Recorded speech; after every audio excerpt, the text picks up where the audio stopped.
A reflexão de hoje é sobre a família. No Salmo 139 está escrito assim: Eu te louvarei, porque de um modo assombroso e tão maravilhoso fui feito. Maravilhosas são as tuas obras, e a minha alma o sabe muito bem. Eu quero meditar hoje sobre a sua família. Mas a pessoa da sua família que eu quero focar essa mensagem é você. É você mesma, você mesmo. A primeira pessoa de uma família para a gente somos nós mesmos. Porque a partir do conhecimento e reconhecimento de quem somos, nós conviveremos com outras pessoas. Não há condição de nós convivermos com outros se nós não tivermos a capacidade de nos relacionar com a gente mesmo. Mas para eu me relacionar com alguém, eu preciso conhecer esse alguém. Não é verdade, gente? Para você se relacionar com alguém, você precisa conhecer primeiro, senão você fica desconfiado, você não se entrega, você não se integra, você não se abre para aquela pessoa. Pois existem pessoas que não gostam de si próprias. Elas preferem se relacionar com outras pessoas, mas nunca se relacionam com elas próprias. Elas preferem valorizar outras pessoas, mas nunca valorizam a si próprias. Então, eu preciso reconhecer o valor que o próprio Deus me deu. Entenda essa palavra. O valor que o próprio Deus me deu. Olha, o versículo que nós acabamos de ler.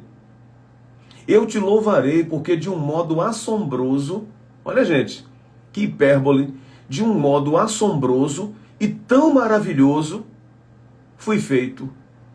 Maravilhosas são as tuas obras e a minha alma o sabe muito bem. Mas a grande dificuldade da pessoa se relacionar hoje consigo é ela não valorizar o que ela é ela não conhecer os seus próprios segredos. Você tem contado segredos a você mesma? Você tem contado e tem falado de certas coisas que só você sabe para você? Ou você automaticamente, quando sabe de alguma coisa, quer contar para o outro? Pastor, como é isso, pastor? Como eu vou ficar doido, eu mesmo conversando comigo? A gente conversa. A gente conversa, sabe por quê? Porque eu tenho a minha mente, não é? Aqui não é a minha mente? A minha mente não é o lugar que eu penso, a sua mente não é o lugar que você pensa, mas você não é sua mente. Você é um ser que analisa ela. Porque se não fosse assim, você não pensava, puxa vida, eu estou pensando umas coisas erradas. Olha, eu acho que eu vou pensar outras. Então você é um ser que analisa a sua mente. Você não é sua mente. Então, nesse caso, você precisa ter uma percepção de quem você é. O primeiro versículo da Bíblia já começa a dizer para a gente no Salmo 139, Senhor, de um modo assombroso e maravilhoso o Senhor me fez. Então eu já percebo o valor que eu tenho. Mas por que algumas pessoas preferem preterir das suas próprias vidas e só se importar com a vida dos outros?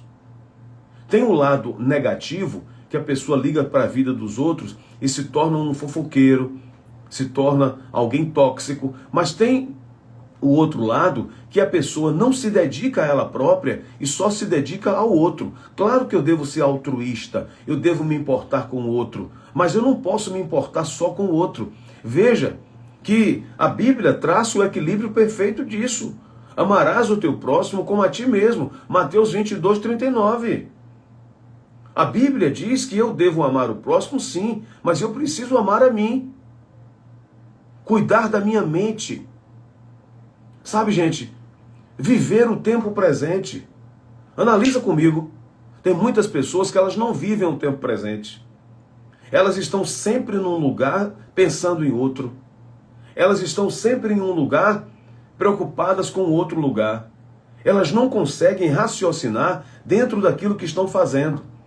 A gente chama isso, na psicologia, na psicanálise, de uma mente disfuncional. Ou seja, a minha mente não está fazendo aquilo que eu estou fazendo naquele momento. É como que se houvesse duas pessoas dentro de mim, uma que está aqui e outra que está pensando em algo que vai fazer longe. Você sabia que isso gera transtorno? Vai gerar um transtorno na tua vida, vai gerar um transtorno na tua mente. Você já reparou quando você passa na nossa cidade? Aqui perto de casa tem alguns paus assim, com uma fita zebrada, né? Dizendo assim, desculpa o transtorno. Por que tem aquela placa com aquela fita zebrada aqui perto de casa? Está dizendo, olha, tem um lugar aqui que você não pode passar. Está impedindo a passagem. Pois a mente da gente, se a gente não tiver cuidado dela, pode acontecer isso. Por isso que a Bíblia diz, que nós devemos levar a nossa mente, o nosso entendimento cativo à obediência de Cristo. Reconhecer um relacionamento consigo é uma condição básica para você começar um relacionamento com qualquer pessoa. Eu e você precisamos nos relacionar conosco mesmo. Cuidar de si é a melhor maneira de cuidar do outro. Como é que você tem cuidado e que você tem olhado para você mesma, para você mesmo? Você se ama? É porque a Bíblia diz, amarás o próximo como a ti mesmo. Mas tem gente que não se ama, não. Tem gente que só fica se depreciando. Eu não sou isso, eu não sou aquilo, eu não sou aquilo outro, o outro é que é melhor. E aí, até no meio da sua própria família, ele tem um índice de baixa estima tão grande que consegue só ver os outros superiores a ele em tudo na vida. A Bíblia manda a gente considerar os outros superiores a nós mesmos com relação, gente, a gente não querer ser soberbo, a gente não querer ser maior do que ninguém. Mas eu preciso me conhecer. Você sabia que até para se relacionar com Deus, você precisa estar bem? Porque se você não estiver bem, você não vai ter alguém para se relacionar com Deus. Eu digo sempre isso. Eu digo sempre isso para as pessoas para os casais que eu atendo, e quando eu percebo e eu vejo que algumas mulheres e homens, às vezes, eles se doam demais para o outro. Eu digo assim, quem se doa demais se destrói no processo. Alguns que se dedicam demais ao outro no relacionamento, aí eu digo assim, até para você amar o outro, você tem que se amar primeiro. Você sabe por quê? Vamos imaginar, Edson, você conheceu sua esposa, você convive com ela, mas a tua esposa, ela gostou de você, ela amou você, porque você era uma pessoa. Aí você deixa de ser uma pessoa para ser só o que ela quer, só o que ela gosta, só o que ela acha. Sabe o que vai acontecer? Aos poucos, ela não vai ver aquele Edson que ela gostou, que ela amou. Você entendeu? Você entendeu, Elza? Você conheceu o seu esposo um dia. Você era Elza. Ele gostou de você porque você era alguém. Aí você deixa de ser alguém para viver a vida dele. Aos poucos ele vai olhar para você e vai ver ele próprio. Ele não vai ver a pessoa por quem ele se apaixonou. É uma questão até de inteligência. Eu preciso ser alguém para um outro alguém amar. Mas se eu não sou ninguém? É muito importante. Eu estava vendo uma frase ontem que diz assim, eu não fui embora porque eu deixei de te amar.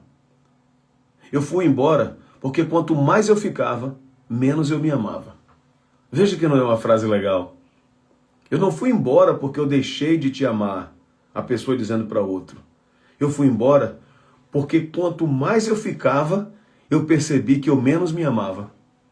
Pois existem muitas pessoas assim. Elas querem conviver com a sua família, querem promover o bem, mas ela só pensa no outro, não pensa em si. Entendeu, gente? A gente não pode pensar só na gente, porque isso é egoísmo, não é? É idiosincrasia, pensar que o mundo gira em torno de nós. Mas eu não posso também olhar ao lado do outro, pensar muito no outro, e isso é muito... As pessoas que têm temperamento melancólico, elas são levadas a isso. Elas são levadas a isso, a pensar demais no outro e nunca achar que merece. Você conhece aquele parente? Não carece não, carece não, carece não. Não precisa mandar para mim não, eu fico assim mesmo. Ô menina, fiz um prato aqui. Não menina, dê para o outro, não quero, não precisa. Já viu que tem gente que não gosta de ganhar presente? Se acha não merecer. Tem pessoas que gostam muito de dar presente, mas não gostam de receber. A autoimagem da pessoa está prejudicada.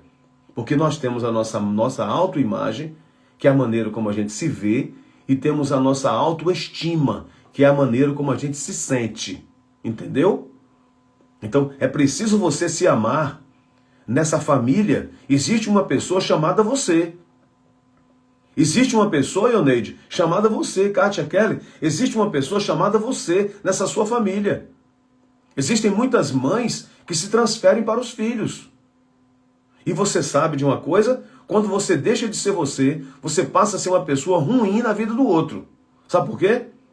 Porque você se torna uma pessoa tóxica. Quantas pessoas na família, gente, que se tornam uma pessoa tóxica? E outra coisa, depois, quando não tiver o retorno de quem ela se dedicou em excesso, ela vai ficar o quê? Zangada. Por isso que você não pode se dedicar demais ao outro. Você tem que se dedicar ao outro, mas saber primeiro quem você é. Porque eu preciso existir para eu estar junto com minha esposa. Minha esposa está aqui, está ali. Maravilha. A gente convive junto. Sou apaixonado por ela, né? Todo mundo sabe disso aqui. Não escondo isso. Só que assim, ó, eu tenho a minha vida e ela tem a vida dela, socialmente. A gente está junto porque a gente se ama. É um relacionamento, casamento é uma prisão, é uma gaiola de porta aberta. Você entra e sai a hora que você quer. Casamento é uma prisão, pastor? É sim, é uma prisão. É uma prisão. Mas é uma prisão de janela aberta. Uma gaiola de janela aberta. Entende? Você está porque você quer. Porque você ama, porque você deseja. Mas em alguns momentos você tem até dificuldade, mas mesmo assim você quer estar. Mas você se reconhece no relacionamento. O problema maior do relacionamento é quando você deixa de se reconhecer nele. Tem muitas pessoas que não se reconhecem mais. Não fique colocando sua vida, expondo sua vida demais para a pessoa. Você lembra de Ana, na Bíblia? Ana, aquela que orou, que foi mãe de Samuel. Ana tem muita coisa boa que Ana fez. Só que tem uma coisa que Ana fazia que não, a gente deve aprender com os erros. Ana se expunha demais. O lado fraco dela, o ponto fraco dela. Qual era o ponto fraco de Ana? Não ter filho. Tem pessoas que elas expõem demais seu ponto fraco. Expõe demais. Não exponha demais seu ponto fraco. Todo dia Ana chorava. Todo dia chorava. Dizem, gente, se tiver que chorar, chore aos pés do Senhor. Chore aos pés do Senhor. Agora, nessa conversa com você mesma, você precisa mudar. Olha, gente, a gente muda. Eu vou dizer para você como é que a gente muda. Isso tudo baseado na Bíblia. Primeiro, você muda com hábito. Com hábito. Você planta um hábito, você colhe um ato. Depois do ato, você colhe um caráter. Porque você passa a ter aquele comportamento baseado no seu hábito e no seu ato. E depois do caráter, você colhe um destino. Você só não muda se você não quiser. Tem muitas pessoas que caem em si. O filho pródigo andou dentro de casa o tempo todo, só pensando nos outros. Porque ele achava que ele pensava em si, que ele ia ter a liberdade fora de casa. Ele achava que ele ia sair de casa e que ia ter liberdade. Na verdade, ele estava pensando nos outros. Ah, eu vou encontrar fulano, vou encontrar Beltrano, eu vou para tal lugar, vou ter tantas mulheres, vou fazer isso, só querendo agradar o outro, só querendo agradar os outros. Aquele homem viveu dentro da casa do pai o tempo todo e nunca conheceu quem ele era. Aquele rapaz saiu de casa e andou pelas ruas da Califórnia. Ele andou pelas ruas de Los Angeles. Ele andou pelos lugares mais badalados que existiam. E ele não se conhecia, gente. Você sabe onde foi que o filho pródigo se conheceu? Está escrito na Bíblia, capítulo 15 de Lucas.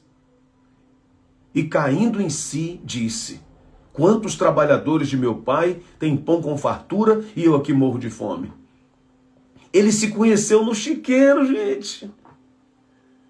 As coisas difíceis da vida, muitas vezes, levam a gente a conhecer o nosso verdadeiro eu.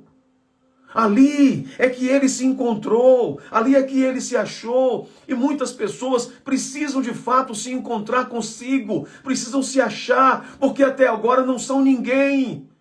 Existem muitas pessoas que não são ninguém, elas pensam que são, mas não são. Aquele rapaz pensava que era alguma coisa, ele pensava que tinha alguma coisa, mas ele não tinha. Então existem coisas que Deus usa e momentos que Deus usa para que a gente possa reviver, para que a gente possa se encontrar. A mente dele ali se abriu e ele se enxergou. Sabe, gente, tem momento que você precisa parar de olhar na janela. Quando você olha na janela, se eu olhar na janela, eu vejo Sueli, eu vejo Sandra. Mas se eu olhar no espelho, eu me vejo. Para de olhar na janela o defeito do outro, o jeito do outro. Olha para você mesmo. Você é o primeiro ente da sua família. Porque ainda que você tenha sua geração, você tenha seus ascendentes, seus pais, seus avós, tudo bem, mas você existe para você mesmo. Enquanto você não existe, você não pode ser nada para ninguém. Você entende? A percepção da tua existência levará o outro a te conhecer. Não é só você existir como carne, porque aqui é o boneco. Ó, tô dormindo, parado, boneco. Acordei, estou ligado. Agora existe uma pessoa, uma alma aqui dentro. E é essa alma de Ivan que eu preciso conhecer. Quem sou eu? Quem é a minha alma? Por isso o salmista diz com tanta propriedade, olha gente, eu te louvarei, Senhor, porque de uma forma assombrosa e tão maravilhosa eu fui feito. Agora olha o que o salmista diz. Maravilhosas são as tuas obras e a minha alma o sabe. É o versículo da palavra de Deus. A minha alma o sabe. Eu tenho convicção. Nós somos formados de intelecto, ó. Nós somos formados de intelecto, emoção e vontade. É a nossa alma. A minha alma conhece muito bem. Então, busque esse equilíbrio, gente, em suas prioridades. Para de pensar só no outro. Para de pensar só na vida do outro. Para de se dedicar só ao teu marido, mulher. Cuida de você. Você tem feito o que para você? Você tem melhorado sua aparência? Porque a gente tem a alma, mas tem aqui, ó, a carcaça que é o nosso corpo. Gente. Você tem melhorado? Você tem gostado do que tem visto no espelho? Você tem cuidado do templo? Nós somos templos do Espírito Santo. Você tem cuidado dele? Ah, pastor, não, porque minha vida é cuidar dos outros. Mãe, para de chegar em casa, de fazer almoço para todo mundo e ficar em pé olhando. Já viu mãe como é? Tem mania disso. Mãe só almoça depois que todo mundo almoça. Ela prepara tudo, faz tudo e tem um prazer. Amém, mãe, eu entendo. Mas você precisa se alimentar primeiro. Se alimentar mais. E quando eu falo se alimentar, não é só se alimentar fisicamente, aquela comida, mas alimentar a tua alma, cuidar da tua vida. Sabe, mãe? Eu sei que mãe é assim, gente. Eu sei que mãe fica com fome para dar comida aos filhos. Ontem eu estava ouvindo um relato das minhas tias e de minha avó. Eu estava ouvindo um relato que quando elas eram pequenininhas e meu avô morreu, aquela época era muito difícil. E minha avó trabalhava na casa de uma pessoa. Minha avó trazia a comida para casa. E minha avó dizia para elas que já tinha comido, às vezes sem comer, só para ver as filhas comerem. Naquela época não tinha nada, não tinha condição, não tinha nada. Era muito difícil. Minha avó quebrava pedra na pedreira com minha mãe e minhas tias para sobreviver. Você sabe o que é isso? É o valor que tem a família da gente. Aí eu olho para minha avó, vejo aquela senhora de 96 anos e eu tenho assim uma paixão muito grande por minha avó, como toda a família tem por ela. E porque a gente não sabe, gente, o que é que veio de lá. Só que a partir de 1968, 23 de setembro de 1968, eu passei a existir. E depois de um tempo, eu tive consciência da minha existência. A partir desse momento, Eu tenho que amar minha avó, eu tenho que amar minha mãe, amar minhas tias, amar toda a minha família, mas eu preciso gostar de mim, porque senão eu não serei alguém para o outro amar. É até uma questão de inteligência. Você entende? Cuide da sua família, mas nessa perspectiva de hoje, ó, cuide primeiro de você. Cuide primeiro de você. Pastor, você que está me ouvindo, vai uma mensagem para os pastores agora, para os líderes agora. Para de cuidar só dos outros e comece a cuidar de você. Eu não me esqueço de um exemplo de um pastor escocês chamado Robert Murray. Ele era escocês, um avivalista do seu tempo, um homem que fez um trabalho maravilhoso, só que ele morreu aos 29 anos. Porque ele teve uma doença, não se cuidou e acabou morrendo. Pregou muito pouco tempo, apesar de ter tido um ministério maravilhoso. E sabe o que foi que ele escreveu no final da vida dele? Ele escreveu assim, ó: Deus me deu uma mensagem e um cavalo. Eu matei o cavalo e agora já não posso mais levar a mensagem. É um exemplo para mim e para muitos pastores que estão aí em depressão, porque criam demais, sabe, gente, expectativa nas pessoas, porque acha que é dono das pessoas. Sabe, gente, você precisa entender, meu irmão, você não é dono de ninguém. Quando uma pessoa entra na sua igreja, agora você vai ter a convivência, mas você não é dono dela. Se algum dia ela sair, você também não perde, porque você não é dono, você perde a convivência. É ruim, pastor? É. A gente não quer, a gente gosta, a gente cria amizade, a gente quer estar junto, gostaria que... Mas você não é dono de ninguém. A noiva é de Cristo. Nós somos o amigo do noivo, como diz João. O amigo do noivo. O amigo do noivo se alegra, mas não vai para as núpcias com a noiva, não. Quem vai para as núpcias com a noiva é Jesus, é Ele que é o noivo. A gente só está cuidando dela para apresentar a Ele. Então para com esse negócio de querer ser dono de igreja. Para com esse negócio de achar que você é dono das pessoas. E outra coisa, de querer se gabar por causa da igreja. Não, olha, a minha igreja, meu irmão, a noiva é de Cristo. Deus já deu tua mulher. Você já tem a tua. Eu já tenho a minha. Em cada área da nossa vida, a gente precisa entender e compreender a vida através da palavra de Deus. E hoje eu estou falando para você cuidar de você. Mude a sua vida hoje. Mude seus hábitos hoje. Comece a se importar mais consigo. Não é que você vai ser egoísta, viu, gente? Porque o egoísmo é pecado. Egoísmo é quando a gente pensa só na gente. Ou pessoas que têm um discernimento assim, que o mundo gira em torno dele. Esse é o idiota. Porque ele pensa que o mundo existe por causa dele. Mas pense em você, porque você precisa ser alguém para o outro te ter. Entende? É uma questão de inteligência. Pensa por esse prisma. Eu tenho certeza que você será uma pessoa diferente. Eu digo a você, meu irmão, olha, muitas pessoas estão vivendo episódios depressivos, depressão, e é a área que eu conheço, que eu estudei, que eu atendo pessoas. Eu digo a você, muitas pessoas, e principalmente, né, gente, tem um discernimento de Deus, porque as coisas que acontecem comigo em momentos terapêuticos que eu vejo, não é coisa que se leu e que se viu em lugar nenhum, a não ser desse livro aqui, ó. O livro sagrado. Que é a fonte, gente, ó. Aqui é a fonte. É a fonte. Aqui é a fonte. Eu nunca estudei nada, falei ontem aqui, nunca estudei nada em psicanálise, que estudei 5 anos. Tudo que eu estudei está ali. Porque eu já tinha lido a Bíblia 5 vezes. O Novo Testamento, eu acho que eu já li mais de 10 vezes. Eu já tinha lido.